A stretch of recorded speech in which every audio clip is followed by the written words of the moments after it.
Hey, hello everyone. Welcome to the Week 6 Power Rankings. With me here, we have Goomer and Goomy. Start off with Goomer. Hey, what's up, everybody? Goomy. Oh, hello. This is Gumi right here. So we can get just straight off into this week's what happened in Week 6. Starting off, we have the Rolled Gold Pretzels getting O2'd by the Helisopod Warriors. I'm going to let Goomy start off with this. What was your thoughts on your set? So I made two big mistakes in prep. Um, Number one, I didn't bring Sharpedo. I was really close to bringing it, and I didn't, and it would have gone in. Number two, I had a Choice Band Explosion Azel that would have gone in, but I didn't bring that either. So, um, really, what happened in the game was, game one, I kind of got bopped by Kangaskhan. I was not expecting the Choice Band Giga Impact. Um, And then game two, I did the classic Gumi choke, where had I doubled into Inteleon, it was free, like I had the game. And then I choked and doubled into Kangaskhan. To be fair, I will say that I based on my set, I knew Mesprit could survive a snipe shot from Inteleon, so I was like, okay, if he just snipe shots, right, I should be fine. I think even with his set, Um, I think I had a chance to survive, so I was like, yeah, I should be good. Um, and then he clicked Hydro Cannon, and I realized I had lost the game. Um, and so, yeah, not my best showing. I'm definitely in a bit of a slump right now.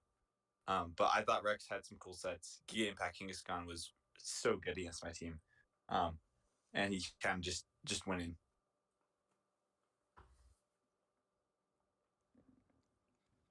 To be fair, I don't think he showed like protect on the Inteleon, but like based on the damage, I'm sure you knew that the King's Gun was probably banded. But like the Inteleon could have protected if you doubled into it, so like that was also a risk. Um, but it was the last turn of was that the last turn of Tailwind or something like that? It Uh, was I think like it was. so. I think it was like I think it was the second to last turn when it was a 2v2, and we were both at full health, I think. And then and then like he went for Hydro Cannon, and so his rest turn was the last turn of Tailwind. So it petered just just at the right time. You know, when I remember when I was playing Rex, I saw that I think he had Hydro Cannon on Inteleon like week one or something like that. I was like, so I immediately when I was playing, when I had to face him week three, that was in my mind. I was like, okay. I remember doing calcs for it, and I was like, I did like two calcs, and I was like, okay, this just like blows anything up. So Yeah. it doesn't. You don't even need to do a calc for it. It's just like okay. Yeah, it was the Mystic Water, which I think was big too, right? Like it's a 150 base power move with stab with another, multiplier. So it was ridiculous damage. Um yeah, so I don't know. Not my greatest showing. I felt like it was a fairly close game for 2-0. Like I mean, it did come down to that one-on-one. Um But I mean, I don't know. I thought Rex had some great sets. Inteleon King's Con were super solid, and he also didn't bring a lot of what I was expecting. Like I really was expecting a Tornadus or Frostlass, and he kind of really messed me up because he had neither of those. So Yeah, no, I definitely agree. It was very close. I definitely, if you target a little differently in the end of game two, you probably win. I think game one kind of just came down to you expecting fake out on turn one of the Kangaskhan, and they just kind of blew you up, and then from there you're kind of on your back foot the entire game. hmm. But When he, yeah, when I saw the title as One Punch Kang or whatever it was, I was totally expecting just fake out Last Resort. Yeah, And I see the choice band and then only Giga Impact too. That was so funny. it was honestly kind of a bit of a flex. Like I was just like you really just only brought one move. I have AG Slash on my team, right? And he's like, I'm just gonna bring Giga Impact anyway. I thought that was funny. Was he oh, scrappy though? he was Oh, he was.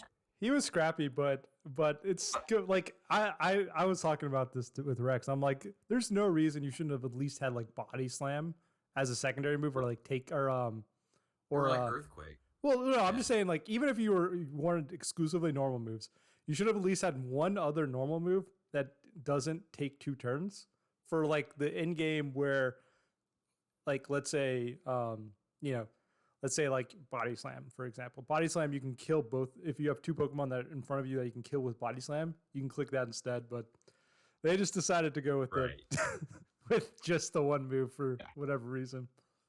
Well, I was thinking like around Clefairy too. Like if you are facing like a Clefairy Neolego, I mean, you might want to throw off an Earthquake there. Like, oh yeah, I don't know.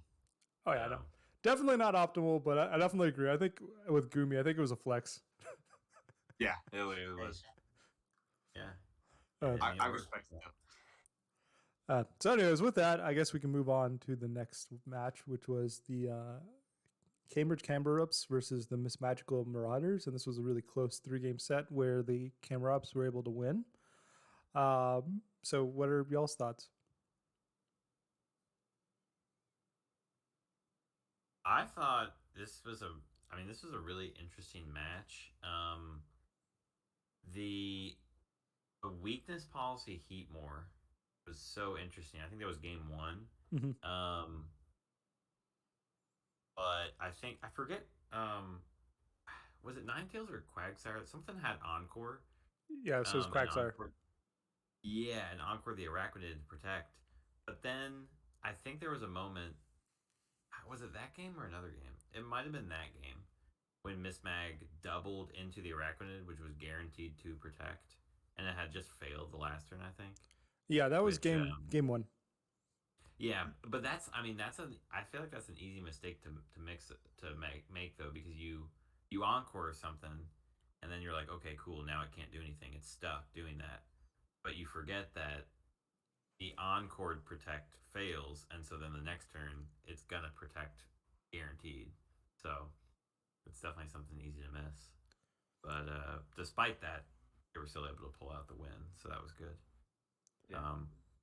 And then I kept expecting to see the Arctivish, because I was like, man, Arctivish feels really solid here, like, against Rhydon and especially the Chandelure. But and I would think it would be able to eat moves from the Arachnid pretty well too. Oh yeah, no, I agree with that. I feel like game 3, if Regieleki was Arachnid, or not Arachnid, if was Arctizold instead, they might have actually been able to win that game. Yeah, I felt like it was really big with I guess with Arachnid and stuff and Chandelure, where I mean, wait, does Miss Mag have Arctivish or Arctizold? Fish, right? Fish. Arctivish, yeah. Okay, sorry, I got confused because I thought Batista said Soul, but yeah. I think the big thing was just Rhydon, like lightning rod pressure, is really solid when Squirrely has like really solid pressure with Arachnid, right? So I felt like it was really big to try and get rid of that Rhydon, because it just has like, even if it's not on the field, it's so hard to target something with Regieleki knowing that Rhydon's there. So I definitely felt like Arctivish could have been a pretty solid adjustment to deal with Rhydon and Chandelure, and even likely go before Gothorita depending on what it clicks, right? So definitely some big damage there, and then hopefully Regieleki sweeps up in the back. But overall, I mean, like a great close set. Game 1 pretty close. Game 2, only a 2-0 by Squirrely, so pretty solid set all around. Oh yeah, no. Before we go, I want to talk about some of the cool tech, because not only the weakness policy Heatmore with Quagsire activating its own weakness policy, but also the Miss Mag had the normal gym fake out in order to lose its item, so that Acrobatics had 110 base power in order to one-shot Arachnid, and Hitmon top was huge and really cool tech.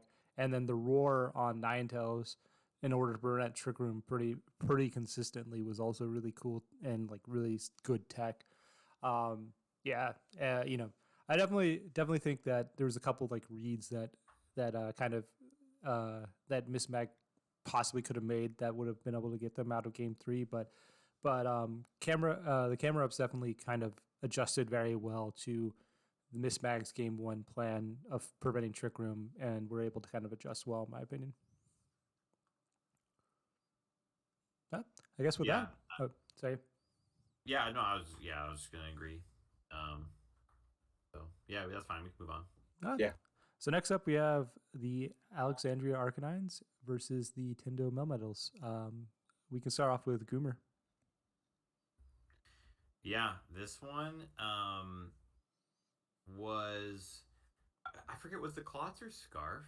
The Jellicent was Scarf, and I know the Jellicent was. I felt like something happened where game 1, I think the Klotzer went. I think before the Klotzer was Jellicent. Scarfed. Yeah, I think Klotzer was also Scarf. Because I don't think Jellicent Scarf was revealed till game 2 because of Klotzer, right? Right. Because you have Prankster Lipard, and then you had, like, I think when Berserker came out, I think it used Fake Out or something like that, and then you have the Klotzer being Scarf. So there was, like, all these scenarios where the speed interactions weren't actually being revealed, and so Jellicent got away with not revealing its Scarf, which was so crucial. And it was, I'm not sure what the Regigigas plan was there. I guess with Comfey you can just floral healing the Gigas and, like, let it stall out its slow start turns. So it seemed like it was mainly there just as a switch in to ghost coverage, and just as a wall to delay. I think maybe it was like counter Trick Room by stalling, and it seemed like a very defensive oriented set. Yeah, I don't think like a defensive Regigigas really is all that bad. I've been doing a little bit experimenting with it, and I think just having a bulky, especially with Comfy, just like healing stuff. I don't think that Thunder Wave or whatever. I think that kind of just a bulky Regigigas can be super solid sometimes. So, I don't think it was the worst set, especially considering that because Dan has Dragapult and stuff, it's actually a really nice check all around. So, yeah, I thought it was. It's definitely weird just to bring Gigas, but I thought it was used fairly well. Yeah, I think the other thing is, turn. I guess game 1, like Dan, I remember he was thinking about targeting either the Comfey or the Jellicent and trying to stop Trick Room, but I mean, I know he opted for Flash Cannon into the Comfey, but I don't know that. I mean, obviously when Comfey's out there, you want to target it so it can't just heal its partner up, and if you don't KO it. But the Flash Cannon isn't boosted by Mega Launcher, so I just feel like you get so much more value out of using a different move, like locking into Dark Pulse or something like that, which I don't know, it seemed reasonable. But plus, you have a Berserker who can just always come in and just one-shot the Comfey. The fair point is, I do agree. I think like Water Pulse does more damage than Flash Cannon into Comfy because of Mega Launcher and Stab. So I think you're actually right in that aspect. I mean, I don't think so, because Water Pulse is like a 60 base power move, right? It is, and it's 2.25, so it's basically like 45 versus Flash Cannon's 160. So it's like, I mean, it's a little bit stronger, but yeah, you do want to, especially with what Kirky. You're also then stuck in a Flash Cannon with Pokemon like Celesteela and Jellicent, so it's like. Yeah, I mean, Water Pulse is slightly better because you still get walled by Jellicent, right? But yeah, especially with Berserker in the back, it felt like you could just go into Dark Pulse or Water Pulse, and then, Berserker just deals with Comfy. I guess I can understand it both ways because you have Berserker in the back for Comfey or Dragapult in the back for Jellicent, but either way, it was a solid set by the Melmetals, and I felt so bad for Dan in that game too, just knowing that Jellison scarf, and then he was like, "Okay," and I get this move off, and then it was like, "Nope." Yeah. And Jellison just, I forget when exactly it was revealed, but I just remember that moment was just crushing, and it was like, "Oh, okay, this is scarf." Well, yeah, I'm I gonna think lose. I think it was Tailwind. They had Tailwind up with Crobat, and they were expecting Berserker to outspeed Jellison, and then Jellison still outsped. Oh, That's well, that's still really surprising. That so I guess was it like min speed berserker or something? Because I think it might have been min speed, but I think it was zero speed investment on the Berserker. yeah, I mean they're similar base speed. I think 50 and 60. Jellison 60, berserker's 50, but like a 1.5 boost outspeeding a 2 times boost is pretty significant. yeah. I mean, but like um if you're a max speed Jellicent, right? That's It's like true. so Berserker You can regular hit like speed. 200 or well, yeah, I guess 160 or so. Yeah, so Berserker's regular speed, like no investment, is 70, right? So you put a tailwind in that's 140. And yeah, I mean Jellicent is base 60, so it's gonna be able to outspeed like base 115s, which is I mean like Or that's like 180. yeah, so It gets like 120, and then yeah, I guess that's fair. But I mean, yeah, that type of the fact that all the scenarios lined up for the Melmetals to preserve that information for game yeah. one is really, really was really clutch for them. But I mean, Dan still played to his outs for the pairs and the crits with the Dragapult, Thunderbolts and stuff. So he, I mean, he did what he had to, but unfortunately did not get the luck. Well, yeah, I like and thing we kind of really haven't mentioned is just Celesteela just like closed the game out really hard. Both games it just made so much pressure on the Arcanines to have to like deal with that, and so with that I like it kind of put them in a awkward position where I think the Melmetals were able to kind of abuse a lot of those other things that we were mentioning earlier. Yeah, yeah, Uh, I agree. It definitely took way less from the Thunderbolts than I thought it was gonna. well, anything else before we move on? Oh, Next up, we have the match with the Bulky Dragons versus the Mk Mimikyus, where the Dragons were able to get a 2-0 win. Mm. Gumi, what's your thoughts on the set? Yeah, so I was actually talking to DJS, and he said something in one of my other leagues I'm in with him that he got all 2-0s this week in every single one of his doubles league. So he's actually been on a bit of a hot streak. And obviously Mimikyus are a very good opponent. So was a really nice 2-0 win, right?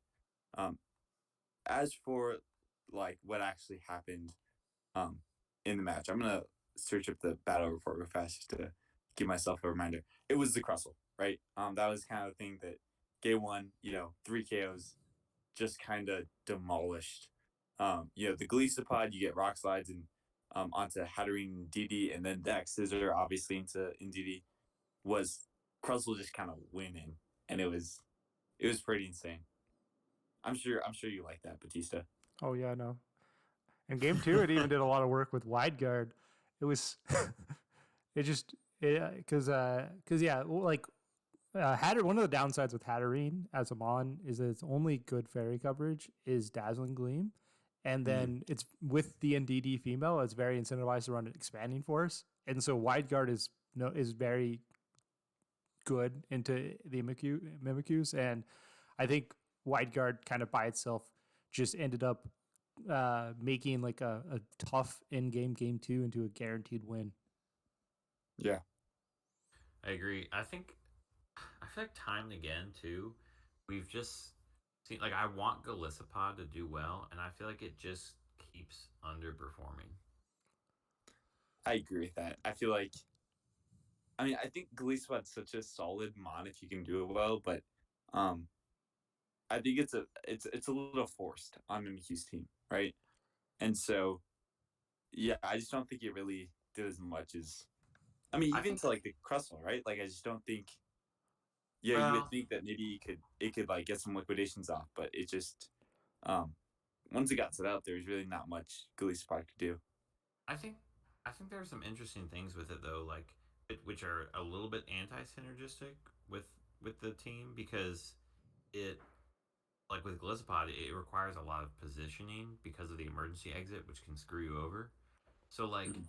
ideally, if you're out on the field and you're slower, you're gonna just want to use priority, whether it's first impression or aquajet or something. And first impression is really nice because you can only obviously do that on the very first turn. So that's actually good synergy with emergency exit.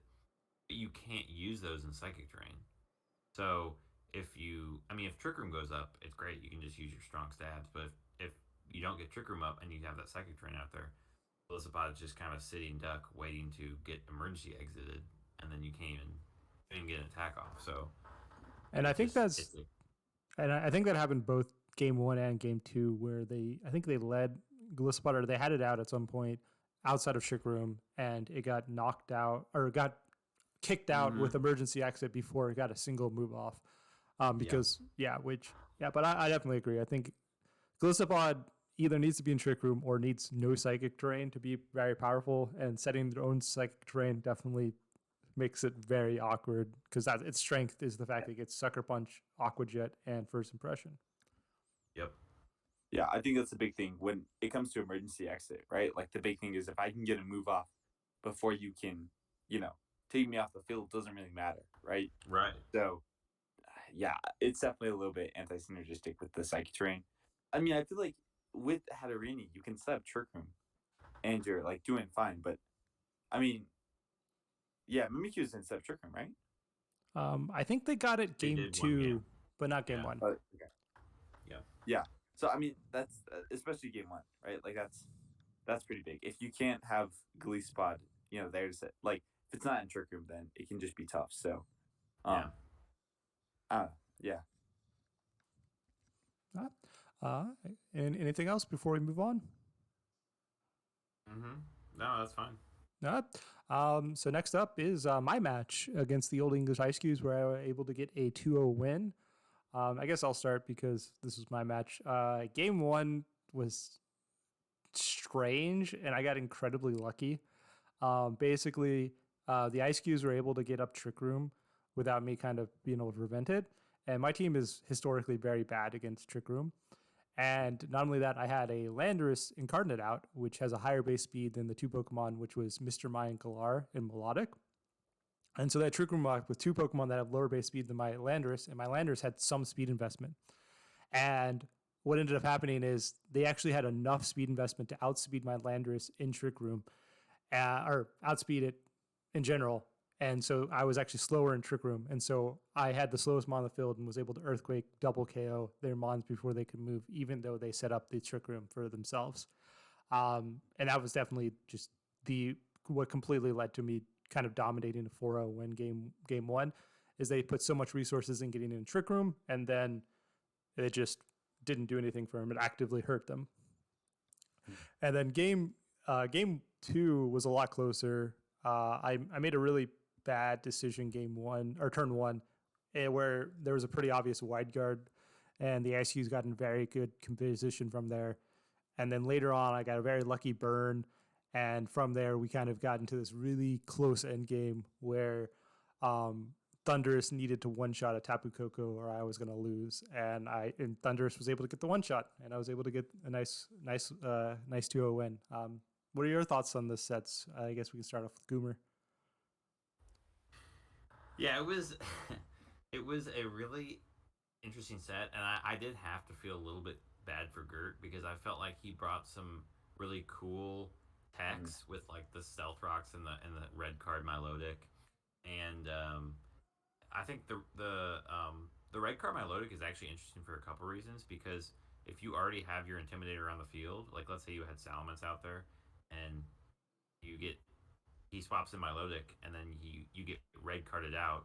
Well, now you have to bring that Salamence back in and potentially give Milotic a competitive boost.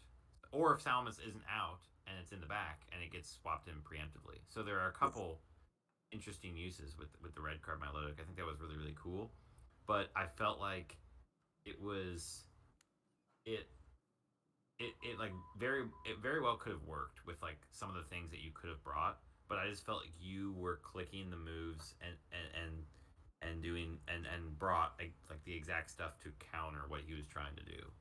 Like Well, you were just going like hyper offense pretty well, much. I think I agree that that definitely helped a lot, and that was a big aspect. But I think also I got really lucky with the red card and the Dragon Tail game 2 on the Steelix. Both Yeah. games they switched in the exact mon I wanted to switch in, and they actually benefited me position wise both games. And so like they're both of those situations, if they would have picked the other Pokemon in my party that was in the back other than the one they picked, I think it would have been devastating and probably would have either, gave them a huge momentum or even would have won them the game. But what ended up happening is like I think both games they brought out Landorus when I wanted it. I just set up. I think game 2 I just set up Tailwind, and then Landorus was able to come in and do huge damage. And then game 1, I think Landorus came in just as they set up Trick Room, and then Landorus was able to sweep under Trick Room because it was slower. Red card is like red card and Dragon Tail are random, right? So it was just kind of like Yeah, like just the luck of the draw. Well, eject button is not, but red card is. Yeah. Okay. Eject button you can pick. Yeah. And I felt bad because I feel like, like I feel like sometimes I do this, and I don't know if Gert was thinking this, but sometimes I'll do something where I'll look at a matchup and I'll be like, okay, I could bring say Rockhead Head Smash Steelix, but it's like, okay, that seems too obvious. What if he tries to intimidate me, or what if he tries to burn me or do this or that? It's like, okay, well if he tries to lower my attack with like a charm or this or that, I'm just gonna stealth rocks and dragon tail him and force him out, and then make him take a ton of chip from this strategy. And it's like that. It's like sometimes you outplay yourself in your prep because you try to do something sneaky when like the basic thing would just. Because I feel like if he was Rockhead Head Smash, I feel like he would have just roasted. But I don't know. Oh yeah, no, 100%. Like Rockhead Head Smash and Ice Fang. Yeah, no, that would have crushed me. Yeah. But like I said, it's tough to know when to like mix it up from stuff like that, and whether you're being too obvious with something. But regardless, I mean, it was a really really entertaining set, and we didn't even talk about how the Thunderous freaking O-code the Tapu Koko.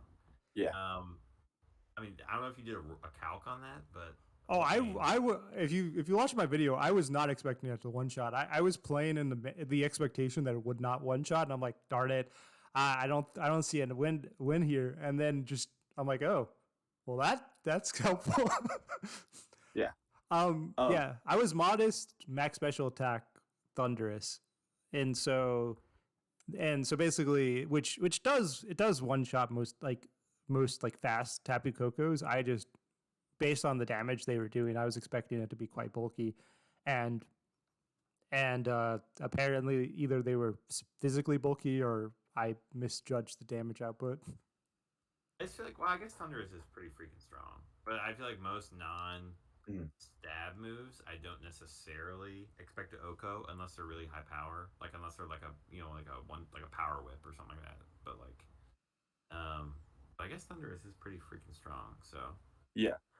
I think one of the things that comes like when it comes to just facing Batista, it's like it really is hard to know just what to bring.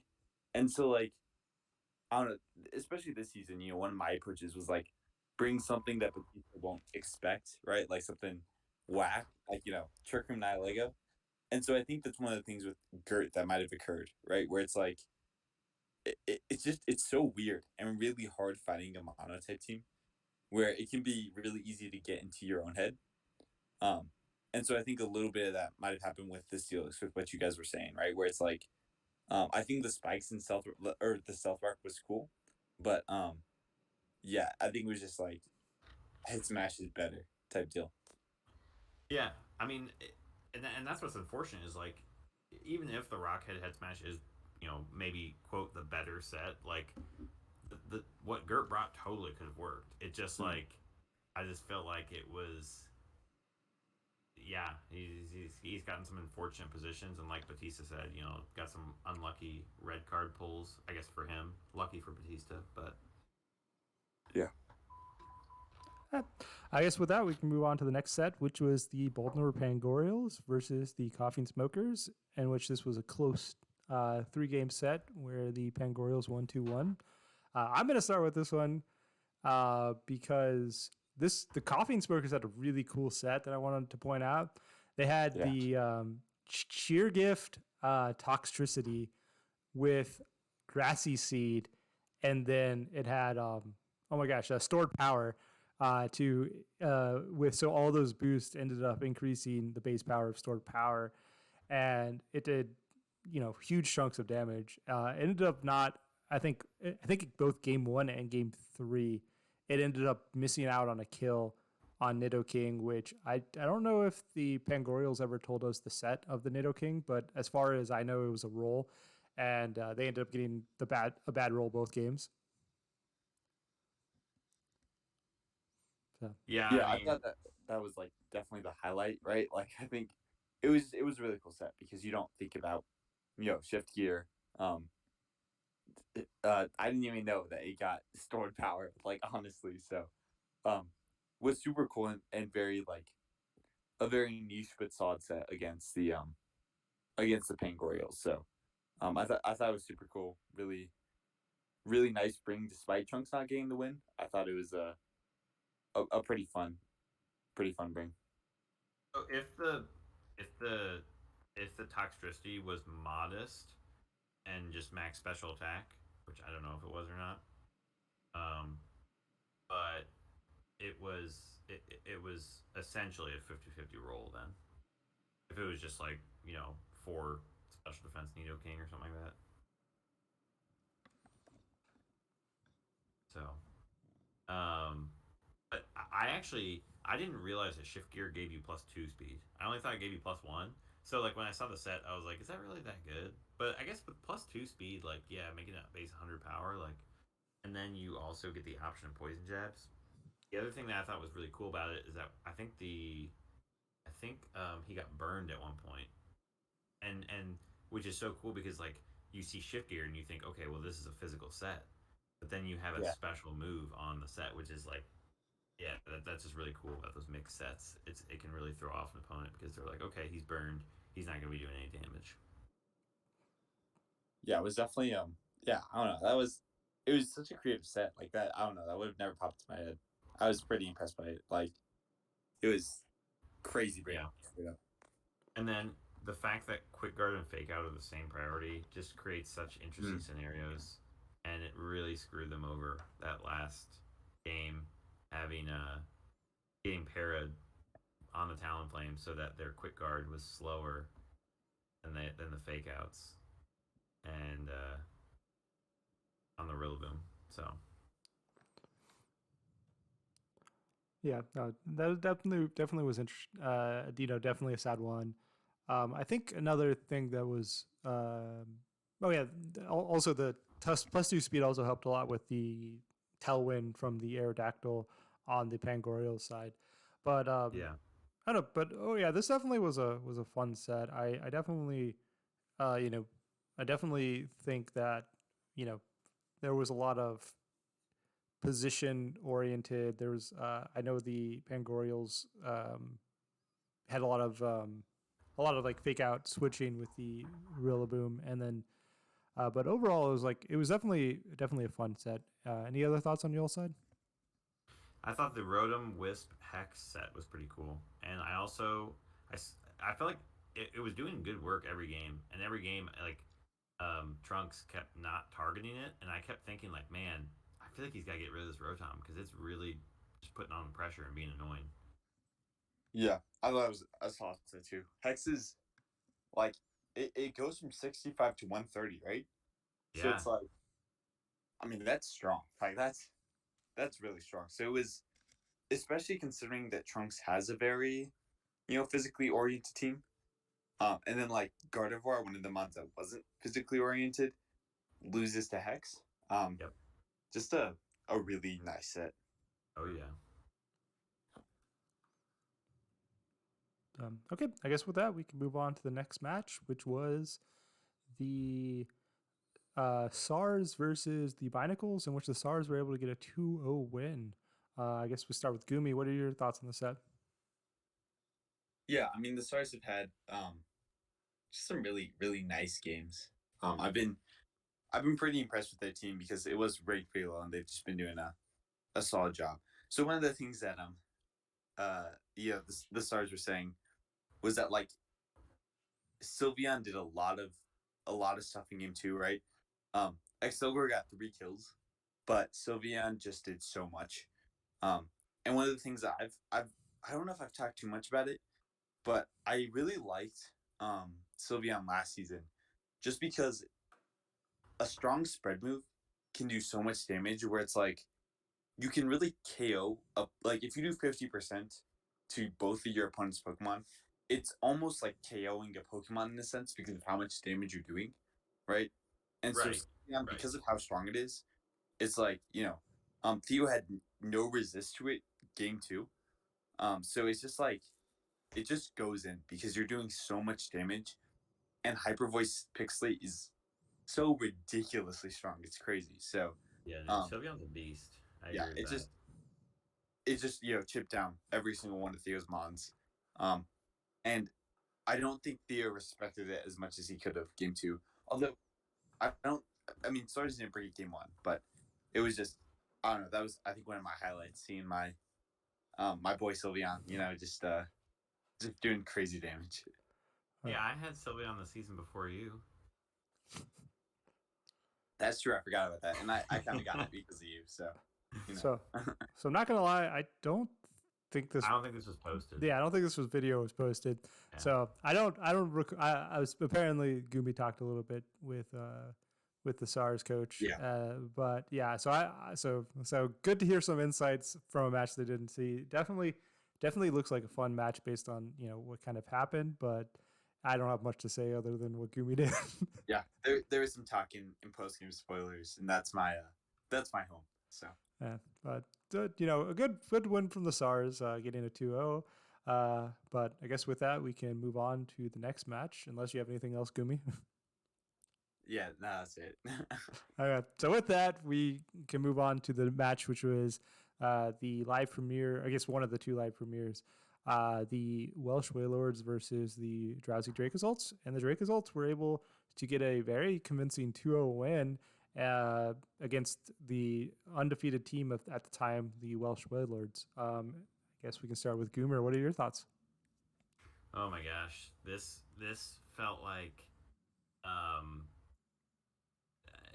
it felt similar, not the same as your and Gert's match, but it felt like Matrix was trying to do stuff, and the Dracosults were literally just clicking like the perfect counter plays to Matrix, and it was just all of the pieces were fitting together for the Dracosults, and I thought they had some really cool sets too.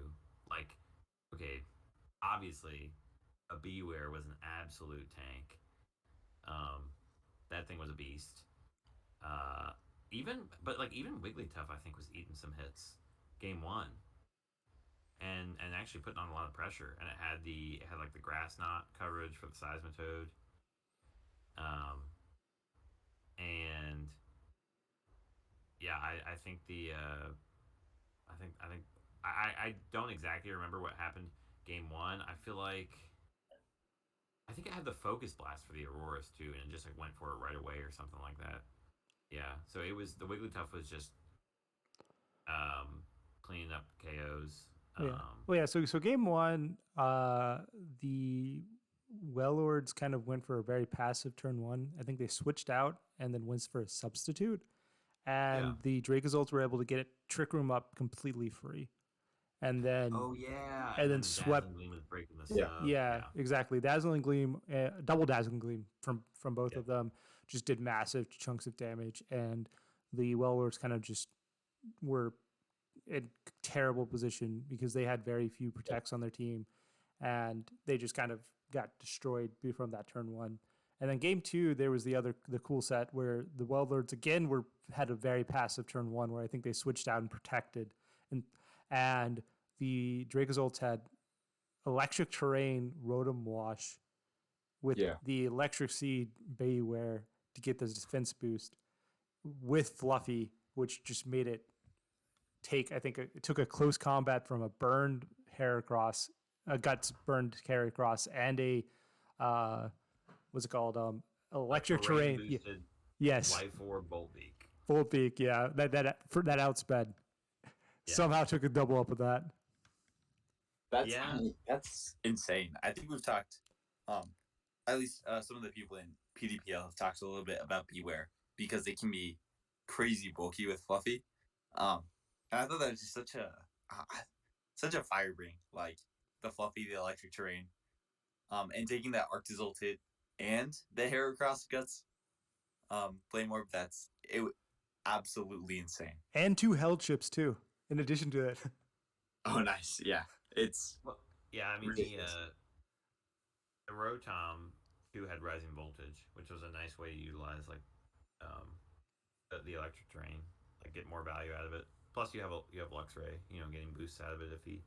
I don't know if it actually utilized it, but yeah, with Fluffy and +1, you're essentially a +4 Beware. Mm-hmm. So, I mean, and Beware has a ton of HP. So I mean, yeah, that's pretty bulky. But even if you told me Beware was +4, I still don't know if I would have thought that it would take those hits. Legit. I mean, I've used Heracross Man, and it don't punch strong. Light. It with guts, close combat. The 120 attack, stab, like that's and super effective, right? Like that's strong. I'd be surprised that like I don't know.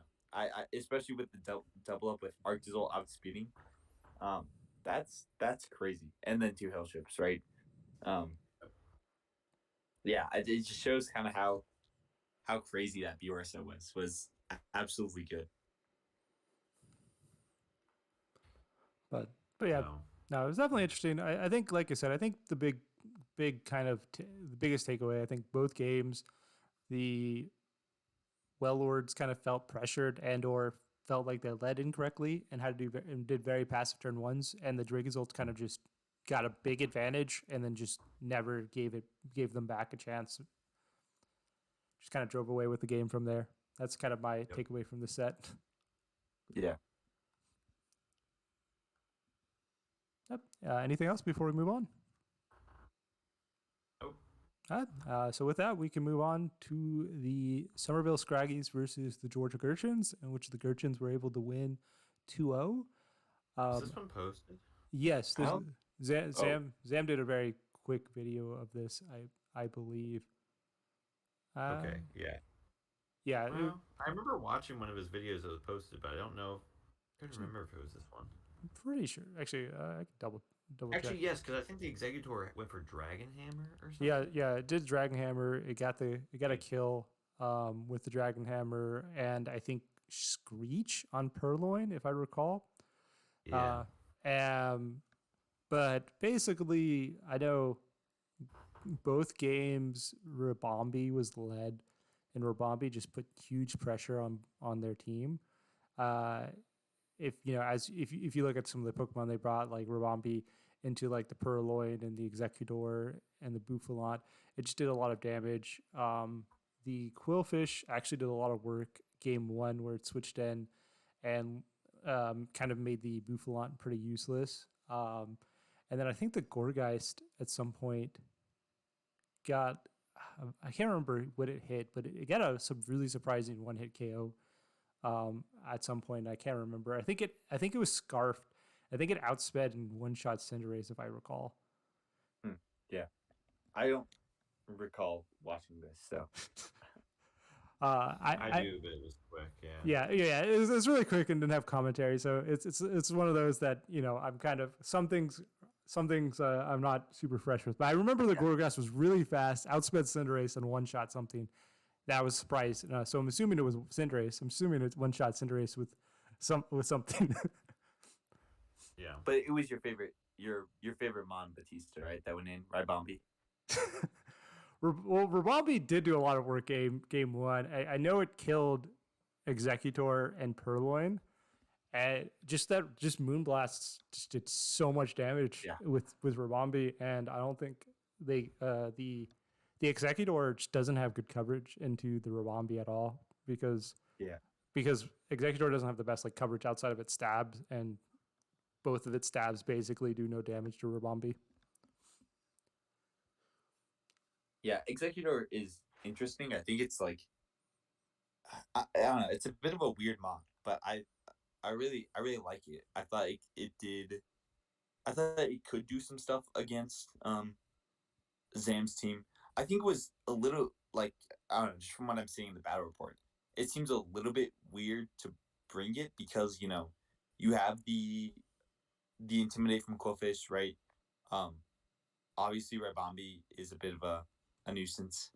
Um, so it definitely felt like a little bit of a weird bring, just from where I'm standing. But yeah, I don't know. I like it as a month. Yeah. I guess with that we can move on to the next match, which the next match is Rebellion versus the Tyranitar Sauces. This was definitely an exciting one going into this because I think they both were one loss at the time, and and it was definitely kind of a match to kind of see who's the number one, who should be the best team in the draft, basically who should get number one. So I'll let one of y'all start off. I guess we can throw it to Gumi. Well, I think the big thing was just the end of game 2, right? Like it was the sheer cold, right? Like Yeah.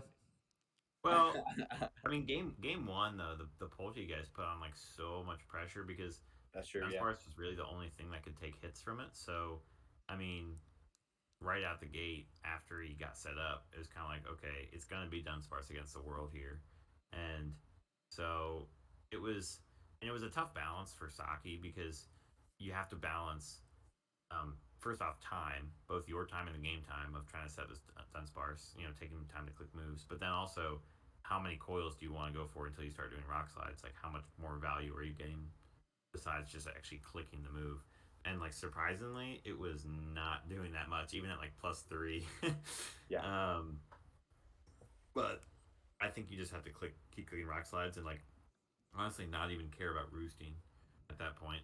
Just keep clicking rock slides and hope that Suicune keeps missing, because you also risk Togetic burns, which would also just effectively win Rebellion the game, I think. Yeah, I think that game 1 it was weird because I mean Lucian was just like he had the Poltergeist. It went. I remember it setting up right, so it set up. I think went for just shadow balls and stuff, and then it just like Dunsparce wasn't doing anything to it. It wasn't doing anything to Dunsparce, so it just got rid of the entire field, and then it just like you could see that it was going to a Dunsparce game, and at that point, I don't think any amount of coils would have saved it, So, yeah, I thought it was a good game 1 from Lucian. Just using the Poltergeist was I thought a really solid bring. So, just got rid of the field, and then it was a pretty easy cleanup from there. Well, yeah.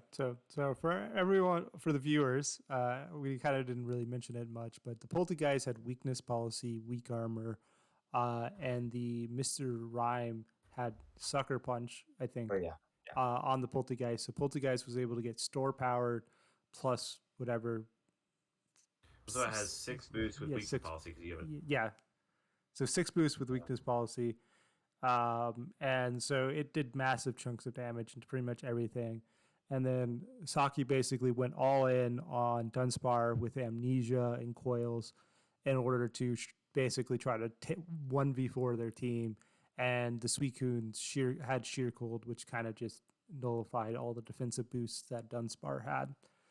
I mean, if Suicune didn't have Sheer Cold, I mean, I think Rebellion still had a potential to probably win on time with like maybe switching in Mr. Rhyme and faking out and maybe getting a burn or something like that. But other than that, I think Dunsparce can probably get the 1v4. But yeah. And then game 2, I know there was the huge Sheer Cold play that kind of cemented the win, but I felt like Saki was winning before that Sheer Cold. I can't remember what did they hit with the Sheer Cold? Was it it was a situation where the Machamp and Crawdaunt were against the Raikou Entei at the end, and or Suicune Entei, sorry, and Machamp goes for a dynamic punch, and but the turn before that, um, Machamp went for a coaching on the Crawdaunt. So, or actually, maybe it might have been this. It might have been the same turn. I think Machamp missed a dynamic punch, and then got the blunder policy, and went for a coaching as the Entei protected, and so the Crawdaunt's now +1 choice band Aqua Jet, which has adaptability, which I think Oko's the Entei, or if it wasn't chipped already. Yeah. So yeah, this Entei. I mean, I guess the Entei could go for a double protect, but essentially Rebellion's only out was protect the Entei and sheer cold or one shot the Crawdaunt because Suicune. There's no way Suicune. I guess Suicune could have gone for a Scald Burn, which is actually higher likelihood because sheer cold from Suicune is actually only 20% accurate. Um, but Scald is like a 30% chance for a burn. So I guess Rebellion could have gone for the Scald Burn, but um, but yeah, But it worked. Hey. yeah, it worked. He hit the sheer cold, and yeah, Crawdaunt got one shot, and then it was just Machamp against the two dogs, and there's no chance for that. So Yeah. No, definitely a interesting and exciting end of the game, which definitely seems like a good chance that Saki might have been able to win that one, but it happens as we've seen a couple times in this season. A couple times, yeah. I guess I was at least happy that it wasn't as big of a thing in chat as the first one. Yeah. But anyways, I guess with that we can go on to the next match, which was the Tricos versus the Bashers. This was a hilarious match to watch, just with Sableye shenanigans. So I don't let you talk about it, Goomer. oh my gosh, Sableye can bring so many sets, and obviously I was worried about like prankster Sunny Day stuff with his team. He's got a Sun team, but like obviously yeah, I mean Encore in general you used to great effect last season, so I obviously knew that was an issue, but I didn't necessarily think about the disable Encore set, even though I know about it, but I wasn't like prepping for it really. Yeah. So yeah, it was definitely awkward too because like you have the two modes. Like clearly, there's the fast mode with the Drifblim Finny, but then there's also the slow mode with Claydol Caparaja. So it was hard to know what to do going into it. But I got really lucky, I think, because I was deciding between a couple Spectrier sets, and I landed on Throat Spray and Snarl, and I think the fact that I brought Snarl was just really, really useful because the Caparaja was mixed and had Flash Cannon. And so being able to Snarl it and Intimidate it with Tauros was kind of how I could mitigate that Caparaja damage, even if Otto was able to set up Trick Room. So that was really useful. But I mean, I probably didn't explain it super well in game because my mind was just trying to like focus on the different scenarios that could happen. Because when Sableye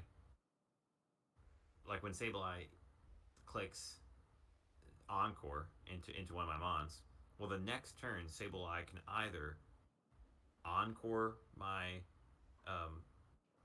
well, first off, Sableye can disable the mon. He just encored, so then like I can just not move, or Sableye can encore my other Pokemon, make me do the same move. So then, or Sableye can disable my other mon, to make me not be able to use the move I just used. So there's like so many. It was like really tough to figure out like, okay, what moves do I click right now, because I could be stuck doing these for the next couple turns, and like, or I could not use this move for the next couple turns. So what do I want to?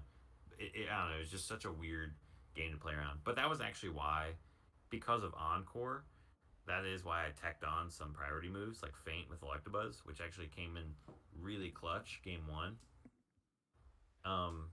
Able to call that Protect on the Finny, and get that +2 priority before Sableye could encore or disable me. And yeah, I was able. And then I think Electabuzz actually, I got a struggle kill. That might have been game 2. I can't remember. I think it Electabuzz was got a game struggle. 1. Yeah, but it It might have been. yeah, it was really Yeah. funny with Electabuzz getting a kill on Sableye with the struggle, especially because struggle always feels like it should be a normal move and shouldn't be able to hit ghosts. Yeah. But Yeah, it KO'd the Sableye, and Sableye was such low health because I'm sure Struggle would have done like hardly any damage. I don't know what its base power is, but it's yeah, it's a random target too, so it was really lucky that it hit the Sableye. But regardless, I kind of wanted the free switch in that position, so that was kind of why I just went for it because I didn't want to take damage from switching something in. So yeah, really, really just weird positioning game, and then you have the added.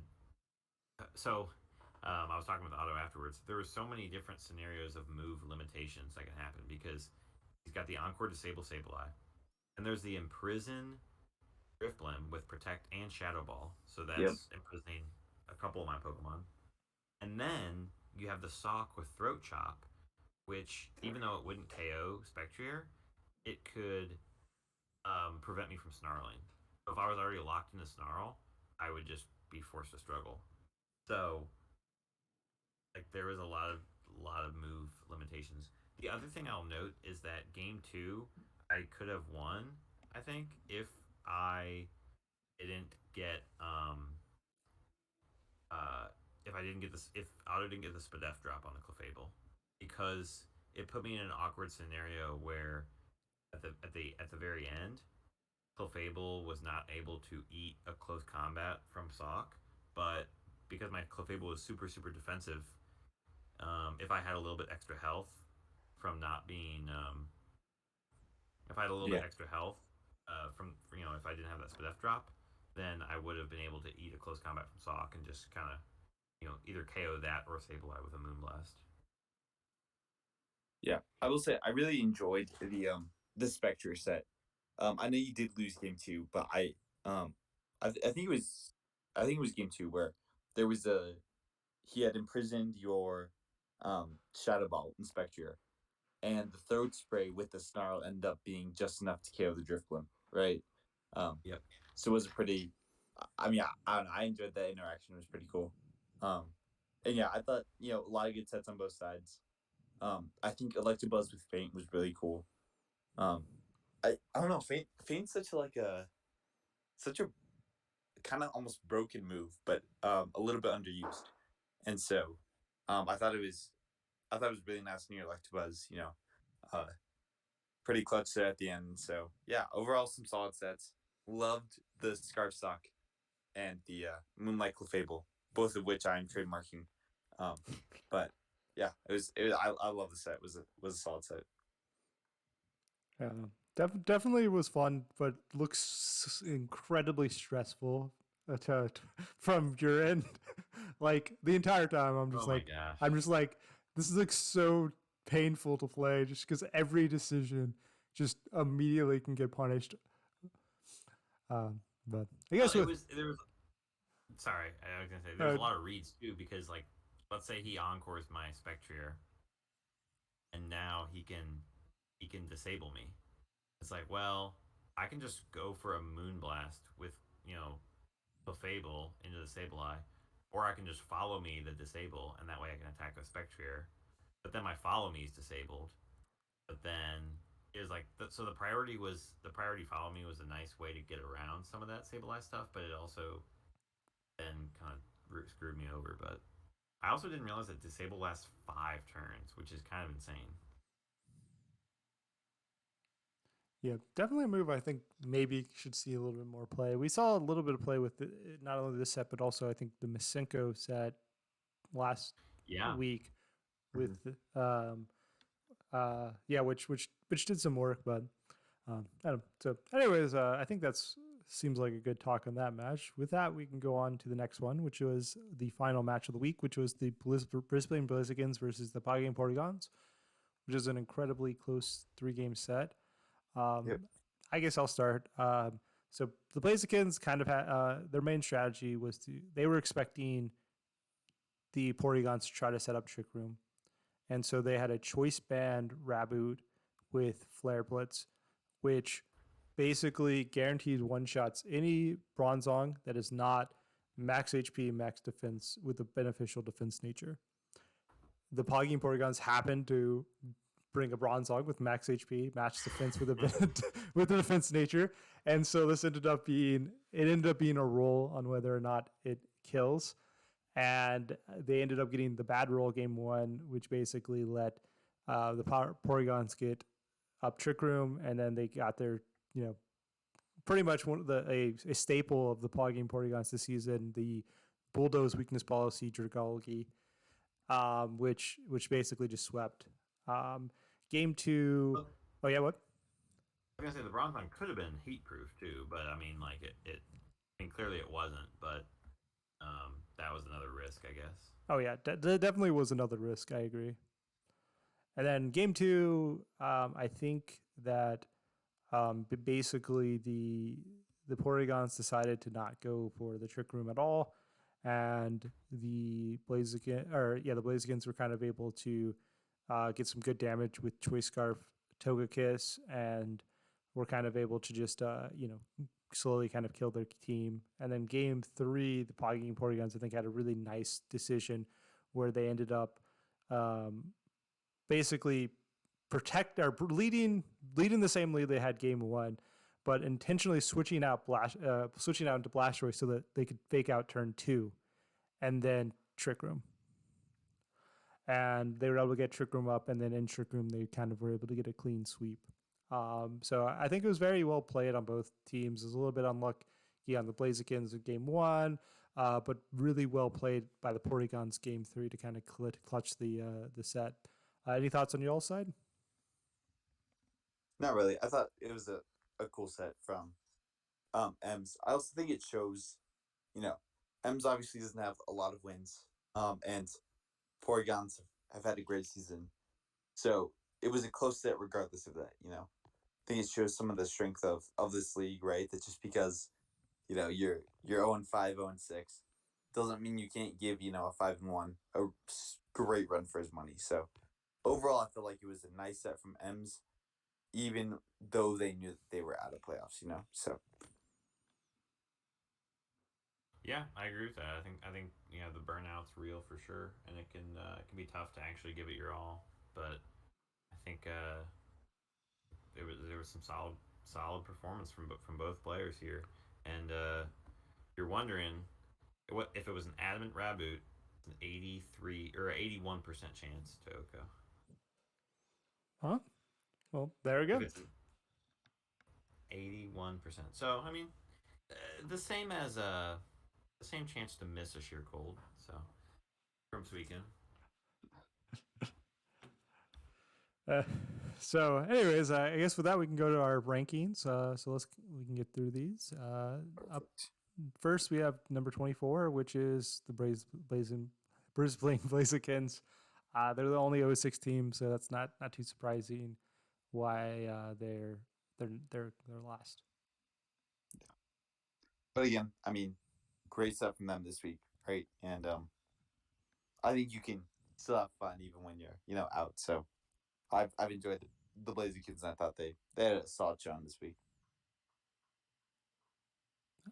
Up next, we have number 23, which is the Miss Magical Marauders, who had another really close 3-game set, but came a little bit short. They are our only 1-5 team, so not too surprised seeing them here at 23rd.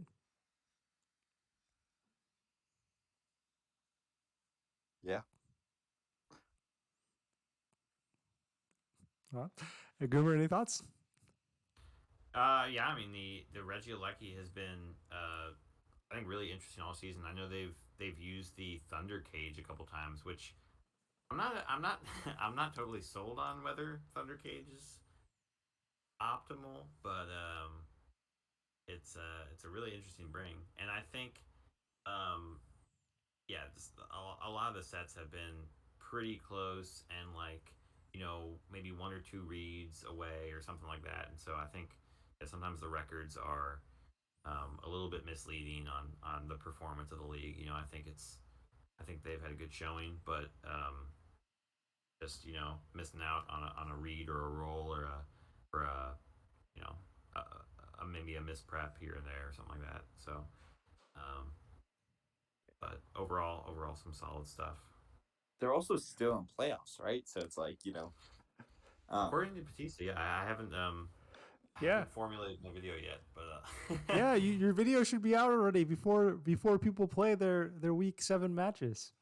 yeah. Well, people are playing early, and I need to know if I should 2-0 Dan or lose. You should do it, Dan. That'll help me no matter what. I'll scuff something together. Yeah. So I mean, I think that's important, right? Like, Miss Meg is 23 on the list and still in playoffs. So shows how close this league is right now. And even if you're that low, 23, if you're above 23, you can still make playoffs. So, yeah. So with that, we can go up to number 22, which is the Drowsy Dracozolt. The Dracozolt had the big win against Matrix, keeping them, in hunt for 4-4. Any thoughts before we move on? Not really. No, solid stuff from the Dragzolts. I like their trades, even though I know Wobbuffet might be silly. I've always kind of wanted to try it, just because why not? So I like that they are making bold moves like that. So with that, we go up to number 21, which is the Tendo Melmetals. The Melmetals were able to get a nice win this week, and were able to run Regigigas even without Weezing, and it did some work. Yeah. Maybe that's the key. I'm not a fan of Regigigas Weezing in non-max, but maybe it's because the Weezing's holding it back. Maybe you just need the Gigas. Legit. So I think in this situation, they definitely used the strength of their team, which is Celestilla, and were able to kind of support it really well, especially with their other mons. But definitely fun to see Gigas by itself do a little work. So next up, we have number 20, which is the Beantown Binacles. We didn't get to really see this set this week, but they got their 4th loss of the season. Any thoughts on their team? I know at the beginning of the season, I think Theo was kind of wavering back and forth on whether he'd do it because he didn't know if he'd have the time, and so maybe he doesn't have the time to edit or whatnot. But I think that's what we've been missing all season is the Pokemon images, sprites that he uses. Yeah, legit. Videos. I think that's what we've been missing, and it may have been hurting his team too. So that's something to think about for next season. Bring back the sprites, and you may see that record jump up. I think it was the Chicken Nugget Hitmonlee that was carrying Chicken Nugget Hitmonlee. Oh no, there's definitely a couple that I'd like to see what they end up choosing for some of these. Some of these look like they'd be fun. But you heard it first from us, Theo. Is if you would have done videos this season, you would have won. You'd be locked in playoffs right now. Guaranteed. But now you have to win out to get your playoff hopes. Anyways, continuing on, number 19, we have the Mk Mimikyus. Before we kind of talk about them in general, they did make 3 trades this going into week 7. They picked up Decidueye, Slurpluff, and Ice-Q. I believe they dropped Beartic, Obama Snow, and I can't remember what the last one is. So any thoughts on the trades, y'all? Yeah, I guess that's the question. Any thoughts on the trade? I mean, Beartic is broken, so bad trade. But I'm not gonna lie, I'm not a fan. I'm not a fan. I don't think that it's wise to necessarily focus so much on your the psychic terrain, and adding Slurpuff doesn't seem to me like a great idea. I don't really see how Slurpuff and DD synergizes that much. I'm not a fan of Slurpuff, and then I don't really know about Decidueye or Ice-Cube, but those aren't exactly the strongest trades or most necessary. So I don't know. I'm not sold on them. Maybe it wins them, the rest of the games, but I'm not sure. I think if you're at a point where you're at 2-4 though, and you're not necessarily feeling your team, I think making a couple trades just to mix it up is might I think that's fine. That's fair. Yeah. But yeah, I think it's fine because I know in like the past, like I've seen Dan use he had Psychic Drain in Hail mode, but I think his was a little bit better because he had Arctivish, which isn't weak to fire. Because like Heat Wave is one of the best spread moves in the game, and if you have two Hail Pokemon both weak to fire with Beartic and Abomasnow, then it just incentivizes Heat Wave because Heat Wave gets around in DD too. So it's just like bad. But like Arctivish isn't weak to fire, so I think that's why that maybe worked better for Dan. Obviously, it still worked to Rock, but you have an Arctivish and an Abomasnow, so that helps. But yeah, I think it's totally a solid move to mix up the team late in the season when you're trying to squeak together playoffs and yeah, if you haven't been feeling your team as it is, yeah, that might be exactly what you need. Oh, actually, I missed one of these on the arrows. They also picked up Crocodile. So they got rid of Mudstell for Crocodile, which Mudstell, and then they dropped Yeah, Drapion. I think I like that. Yeah, and then Drapion for the Slurp. So I guess talking for my time, I understand what I don't. As far as I know, they had never used Abomasnow, so I understand why they dropped it. I think they used Beartic a single time, and it was outside of Hell. And Beartic outside of Hell or Rain is not the most exciting Mon. So I understand dropping both of those and also kind of keeping an Ice Mon and keeping a Grass Mon to kind of keep your type cores that you want. Yeah. Makes some amount of sense. I think Crocodile generally is more versatile of a Mon than Mudstell. And then Slitterpuff, Psychic Drain, it does stuff. I understand. Like I like Drapion. I think it's a good Mon, but I understand the trades in the general sense. That's fair. Yes. With that, we can kind of move on to number 18, which is you, Gumi. And the world goat pretzels. Any I thoughts? should be lower. Okay.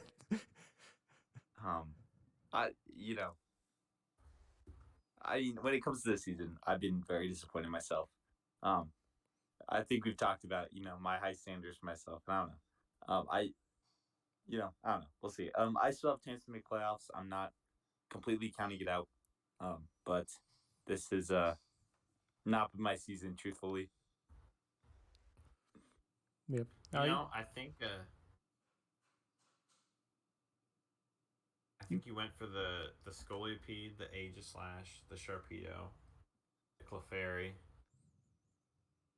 And I know you were trying a new Ultra Beast with Nilego, weren't you? I swear you always pick a new one.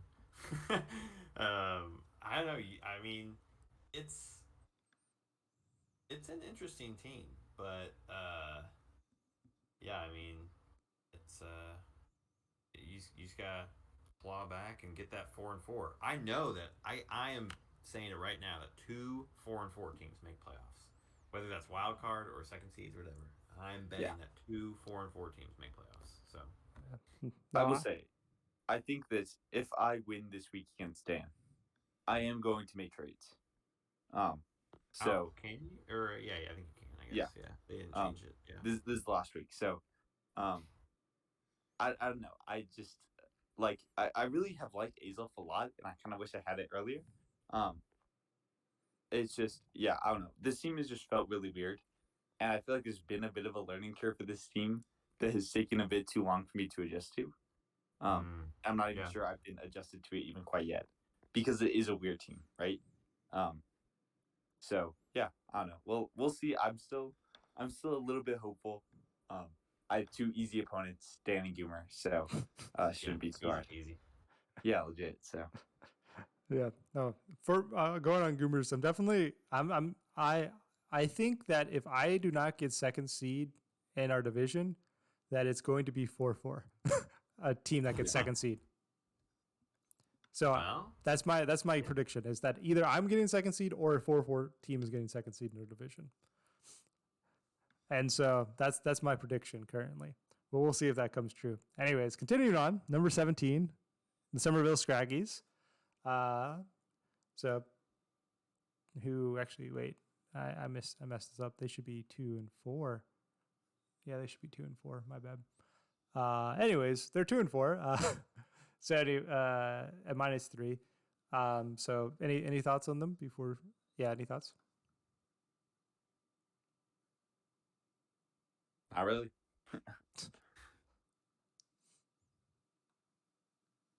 Yeah, just I mean I really like the Alakazam utilization. I think Alakazam's actually really really good in this format, and so I'd like to see more play from that. But yeah, I don't know. I think the Scraggies.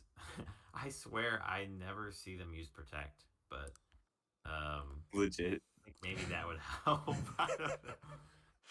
I don't know. They've had some close sets. I Yeah. like some of the aspects of their team. I definitely think that they kind of one of the downsides of the team is that I definitely felt like they've had problems when at not being able to outspeed their opponents, and I definitely think that's kind of been a little bit of an issue with their team. And you can kind of even see it in like that was something that's not even surprising. Like that's something that we kind of when we saw the team kind of expected to a certain extent. And so I like some of the things going on in the teams, but they definitely definitely having a couple of like awkward matchups or awkward sets. I think the Rebellion one is probably the best one from previous week where they got locked in Choice Band and they had to kill their own Pokemon with Earthquakes. Yeah. So anyways, I guess we can move on. Going up to number 16, we have the Old English Ice Cues. Yep, the Ice Cues made a bunch of trades earlier in the season, getting 4 new Pokemon, and since then they've been doing okay, but they had a pretty bad loss to me this week, which definitely hurt their playoff chances. Any thoughts on them? Yeah, I mean, I know Gert's a singles player and a really, really good singles player, and so maybe being that's his primary mode, it's like hard to switch that off. Maybe sometimes in some of these VGC games, like I feel like if Gert just went click button mode, he would win some of these.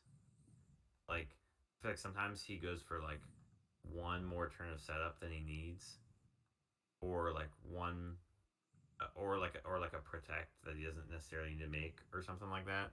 But like I feel like if he just clicks buttons, he could win some of these games. I agree with that. I think it's a little bit of that, singles intuition, right?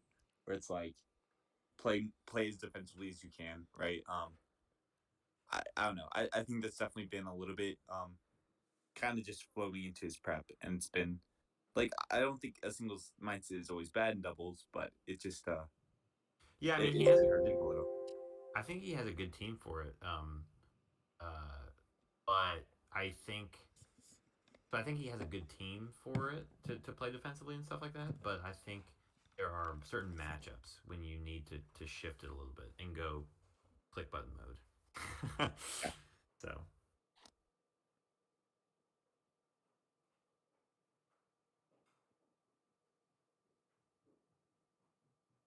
Guess we can move on to the next one.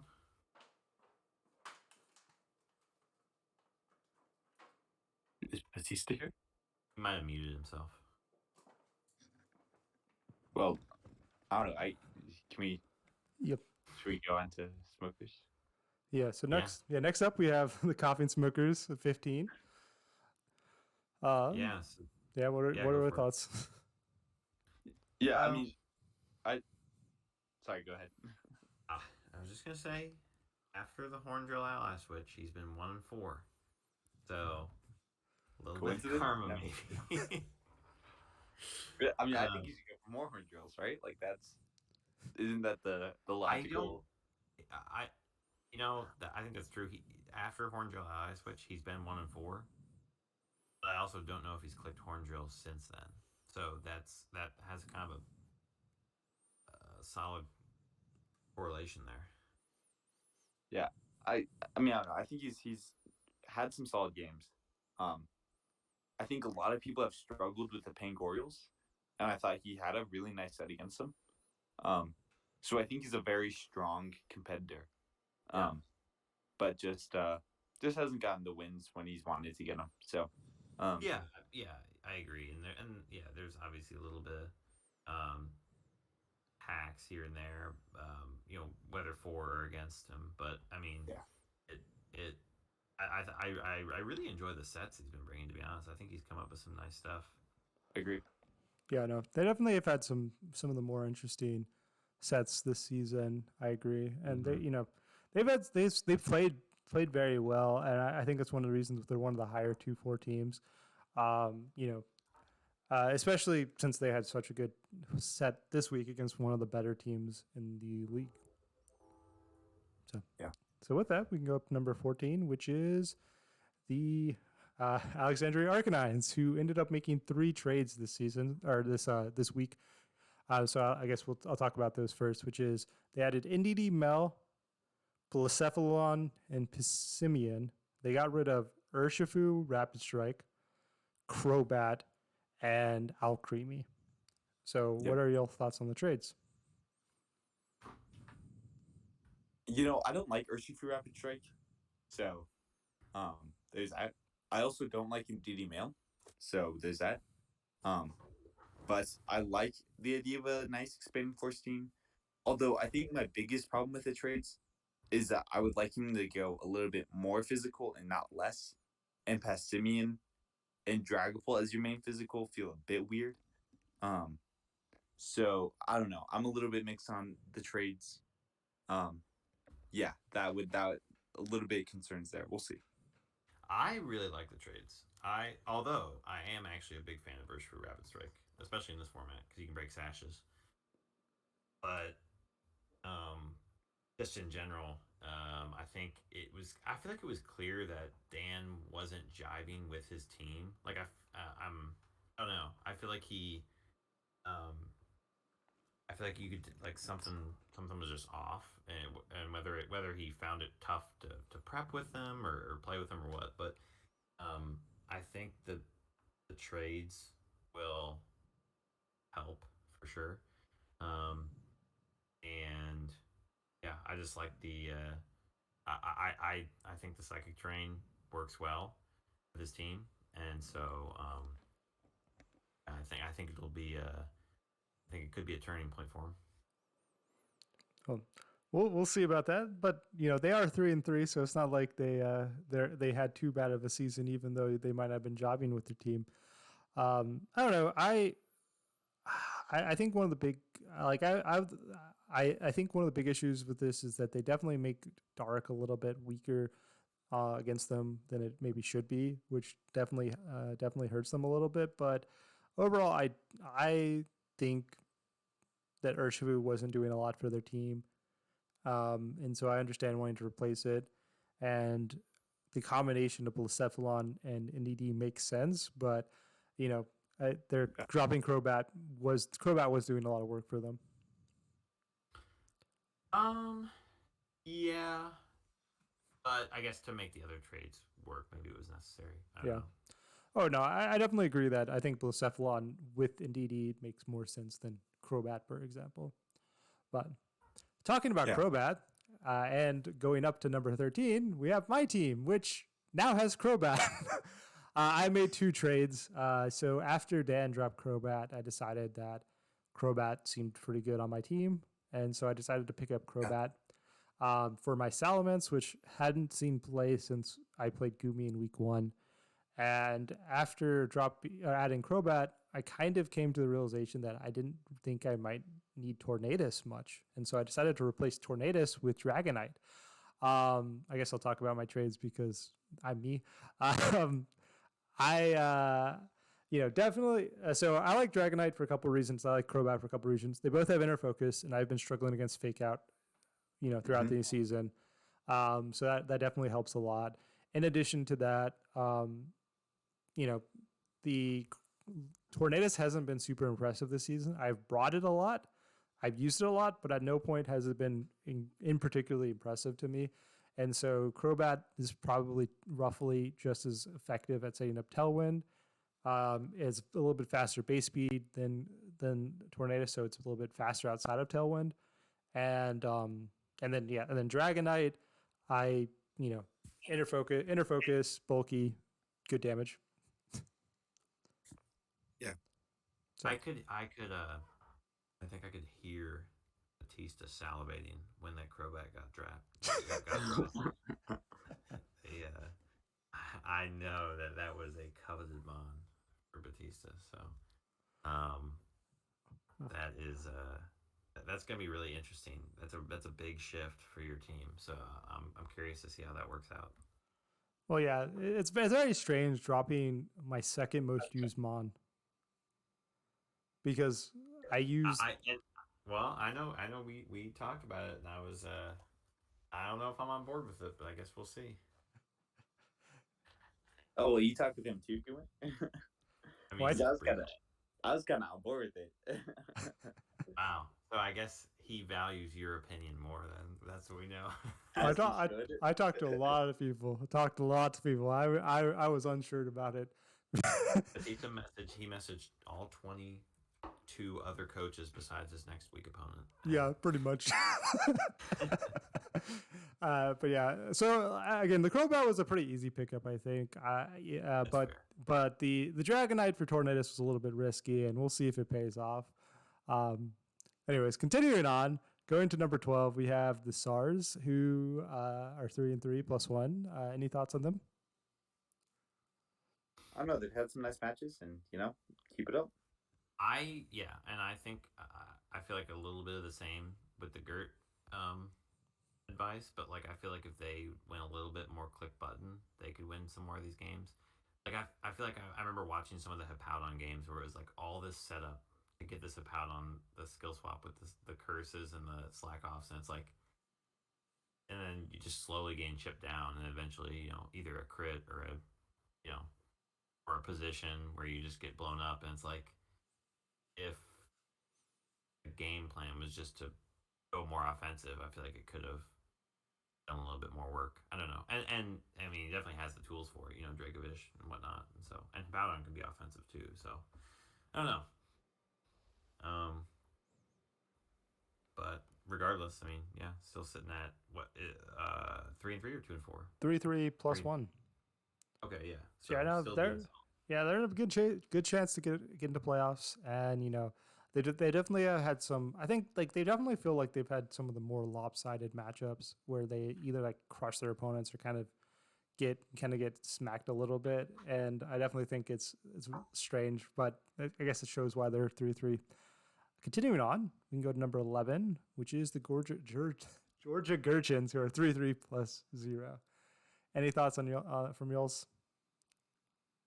I think we don't see all of Zam's matches, so I don't know. I feel like he's only posted a couple of them, but maybe not. Yeah. Oh, 2 of them. I know the first week was messed up because of recording or something like that, and maybe another week was. But in general, I think they have the scary team, and I kind of like the trades they made earlier. I forget how early they made them, but I don't know. I'm prepping for them this week, and tough. I think the Vaporeon was a great pickup on their side. Their Tyranitar Excadrill pair has definitely done less work than I think we were hoping to see since they were talking about how great it was in the early off, but they've been playing pretty well, and they are definitely in a prime position to possibly make playoffs. It's kind of entirely in their hands. Guess continuing on, number 10, we have the Bulky Dragons, who I believe are the top 3-3 team, who are 3-3 +1, and currently second in our division, Gumi. Any thoughts on this team? I mean, I think they've had a good season. I think they've positioned themselves pretty well when it comes to our division because, I don't know. He has Miss Mag this week. I feel like he's in a very solid position to try and get the playoff win. So, I don't know. I think he said some solid stuff. Had a great game against Theo this week. Yeah. Or not Theo. Who did he play? I forgot. Anyway. Anyways, yeah, that's fair. Anything from you, Goomer? I think they've been playing really really solid, and I feel like their record actually kind of undersells how good they've been doing. I feel like it feels like they've been playing like a 4-2 or maybe even a 5-1 team. I don't know. I really like Yeah. some of the stuff they brought. So Well, so continuing on, number 9, we have actually I lied. This is the highest 3-3 team, which is Otto, who is 3-3 plus 2. And they had a really close set against you, Goomer. And I think that's one of the reasons why they're as high as they are, because they had a really close set, and I think all their losses have been to pretty high ranked teams. I think they lost to, I think two of their 3 losses were to teams that are currently ranked higher than them. yeah, Otto's got a really scary team, and I think I mean, yeah, he's definitely got like a very mody team. Like there's definitely defined certain modes. I know he tried to mix some of that up with his trades, and yeah, um it's really really strong. And I feel like he early on, I don't know if he had as much time to prep for his matches. He said so. He has a little bit more time, I think now. So maybe see a resurgence from Otto, but yeah, I think the only thing I will say though is he is attempting to break the Finny curse, so that might be tough. Finny curse is strong. Legit.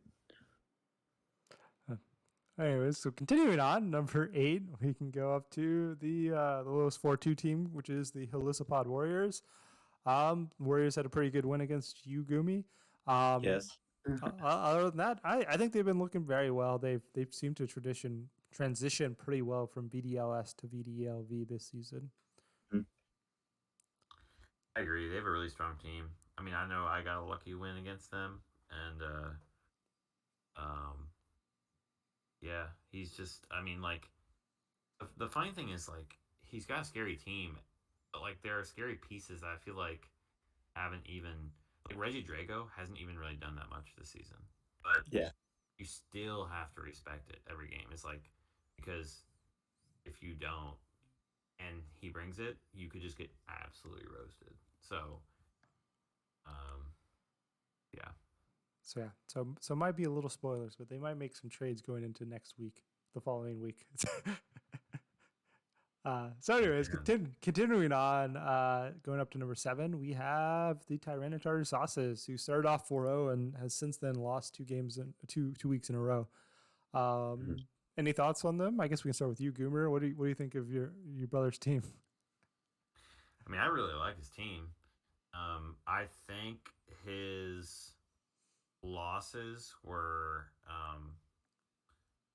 I mean, I get the one against Rebellion was tough because of the sheer cold, but like the one against OC Frey was, yeah, it wasn't super ideal. And I wonder. I mean, I remember there was that. It just makes me think of the one season, where it was like I think our first season of Non-Max, like 2 seasons ago, where me and Saki were also in the same division, and I started off not doing too hot, and he was started off 4-0, and then he ended up going 0-4, but he still made playoffs at 4-4. But it was just kind of funny because I wonder if he gets into like starts off really hot and then thinks like, oh, I can kick back and relax, and then like and then realizes, oh crap, I can't relax, and has to actually kick it into gear for some of these tough matches. But I honestly really really like his team. Like I just think it's so well built and so annoying to play around. So it looks kind of wonky on the surface, but like it's just got a lot of damage and tools, and yeah, I don't know. I think this is one of the better teams he's had. No, definitely. I think after having a 4-0 start and then finishing 4-4, we'll hopefully make sure them not repeat that again. But with that, we can continue on to number 6, which is the Bolton Bashers. the Hey. highest 4-2 team. Not only are you 4-2, you have an absurd differential for being a 4-2 Yep. team. Like, Oh yeah. like, like. Obviously, you're the reigning champion. Obviously, I think I like your team, and some of the other coaches like your team. But your differential is just amazing for being 4-2. Yeah, that was so part of my thoughts were, I guess coming into every like week is kind of just like, can I take a game? So like if I lose, taking information and getting the win the next game, and like, just can I take a game? Because then as long as I take a game, like it just helps that differential. And I don't know, like I've it's a weird team. I don't know how I feel about it. I still think they're like I think if I was playing this to the best of my ability, I would maybe trade the Cramoran out, but I'm not going to do that. So Yeah. That was your first overall pick. I know I can't trade that first overall pick. It's been on the field, I think twice, and clicked protect. That's it. So it's yeah. I don't know. I think I have gotten kind of lucky with some of my 2-0 wins. Like I got the timeout against Theo. I got the head smash miss against the Warriors, and so I think yeah. And then I was able to squeak together a win on some of my losses. So differential wise, I'm feeling pretty good. But I still want to close out the season strong because yeah, if I can get I would much prefer to get first seed over second seed or wild card, and there's still a chance to do that. So. But I guess we can move on to number 5, which I believe is the lowest 5-1 team, which is the Pogging Portagons. Pogging Portagons, I think they had they last season they ended up having a kind of a tough end of the season, and this season they have just started off really strong after their week 1 loss, and kind of showed us that they do belong here in the VDL-V. I think purely because of the speed tiers, I would never expected their record to be what it is. But to be fair, I think Bronzong is one of the best trick room setters in this format. And they do have also Blastoise is like so bulky fake out with Icy Wind is really really good speed control. So I mean yeah, it's kind of just been the Urshifu Blastoise Bronzong Dragalge show all season. Any thoughts from your side, Gumby? Not really. I think he's yeah. I mean, it's been the Bronzong Dragalge, that and the Urshifu, right? So it's actually not a horrible like core when it comes to typing. So I don't know. I think he's played it well. He's had some nice wins and good stuff. Yeah, continue on. We have number 4, which is the Welsh Wailords. Pretty low for a team that was 5-0 going into this season, but they end up being 4th. They had a pretty bad loss to the Dracozolt, but the Dracozolts were pretty low, but the Dracozolts know Matrix quite well, and so they kind of had a soul read going on there. Yeah. But, I mean, he's still a super strong player and, playoff contender. So yeah, I mean I would say that all the 5-1s were really really hard to rank, and so I mean that's just how it goes when you have that many strong teams. But I really really like his synergy and his modes, and I mean I think he's definitely got a strong team, strong contender this season. So yeah. Continue on. We have number 3, which is the Cambridge Camerups. Camerups started off with one loss and then ended up getting the 5-win streak. They've been looking pretty good. Any thoughts from y'all? I mean, I think everyone's choking by not bringing Ally Switch Horndrill. Like that is I don't know why no one's brought Noko move against Squirrely. That's true. Yeah. I mean, hey, it's got a 2-0 victory versus Squirrely. It's clearly the way to go. I think Squirrely's been actually playing pretty well, and agreed. Yeah. Yeah, I just think it's been like solid Pokemon play. Like I like he hasn't really gone for like big risks or anything like that. Like, like I like to do, just raw sings. So yeah, he's just been playing like really really solid, and I also kind of think it's a wacky team. So I think the fact that he's doing that with that team is also pretty impressive. With that, we can go to number 2, which is the Pangorials. Pangorials made one trade. They dropped their Audino for Lunatone right before they play me.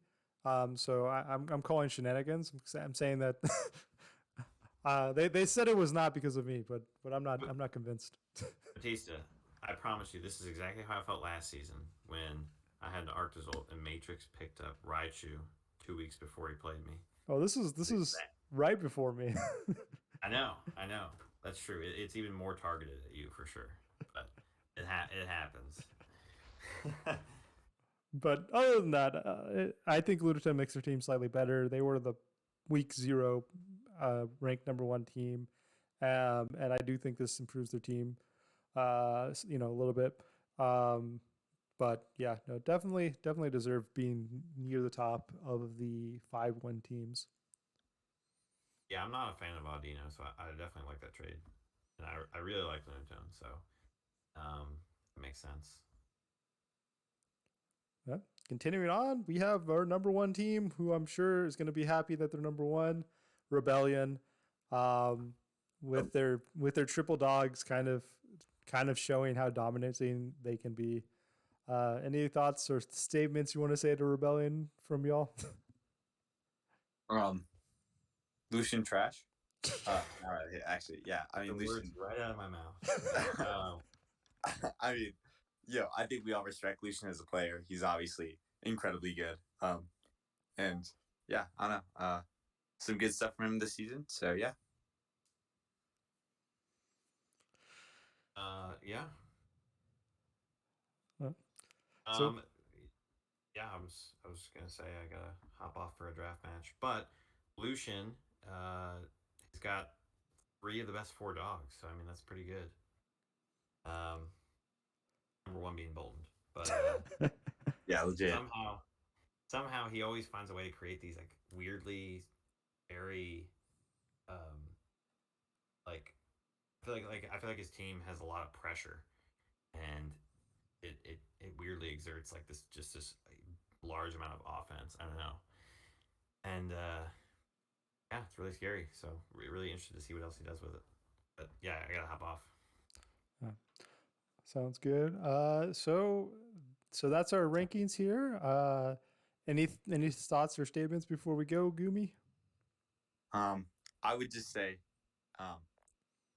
keep fighting. 23 teams are still in this, right? So if you're one of those 23 teams, keep fighting, keep going.